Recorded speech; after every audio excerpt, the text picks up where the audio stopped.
Hello families, நான் அஞ்சலி. நேற்று overlock stitch ஒன்று எப்படி போடலான்னு பார்த்தோம்.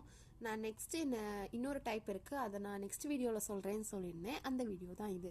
இதை நான் ஒரு ப்ளவுஸ்க்கு ஸ்டிச் பண்ண போகிறேன். ஆல்ரெடி ஃபினிஷ் பண்ணி வச்சுருக்க ஒரு ப்ளவுஸ்க்கு எட்ஜில் நான் இந்த ஓவர்லாக் போட போகிறேன்.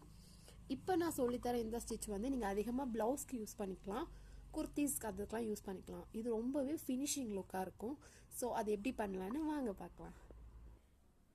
இதுக்கு நம்மளோட டென்ஷனை 1ல் வச்சுக்கோங்க.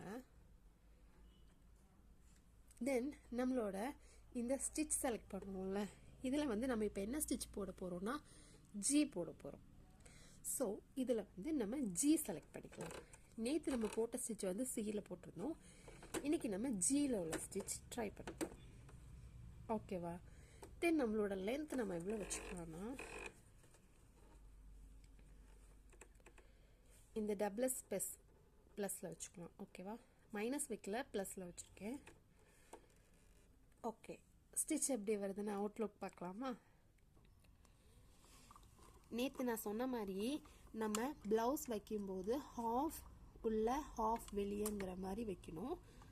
ஹாஃப் இங்கே இருக்கணும், ஹாஃப் சும்மா இருக்கணும். அந்த மாதிரி எட்ஜில் வச்சுட்டு இப்போ நம்ம ஸ்டிச் பண்ண ஸ்டார்ட் பண்ணலாம்.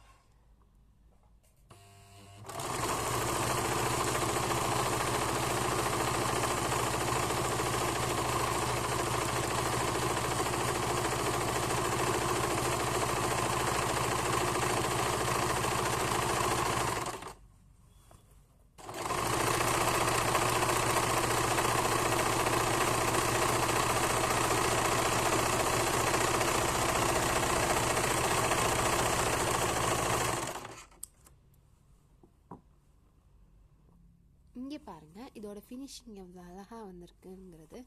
இப்படி நம்ம ப்ளவுஸில் ஸ்டிச் பண்ணி நீட்டாக ஃபினிஷிங் லுக்கோடு கொடுக்கும்போது நம்மளோட கஸ்டமருக்கு நம்மளோட ஒர்க் மேலே ஒரு ட்ரஸ்ட் வரும்.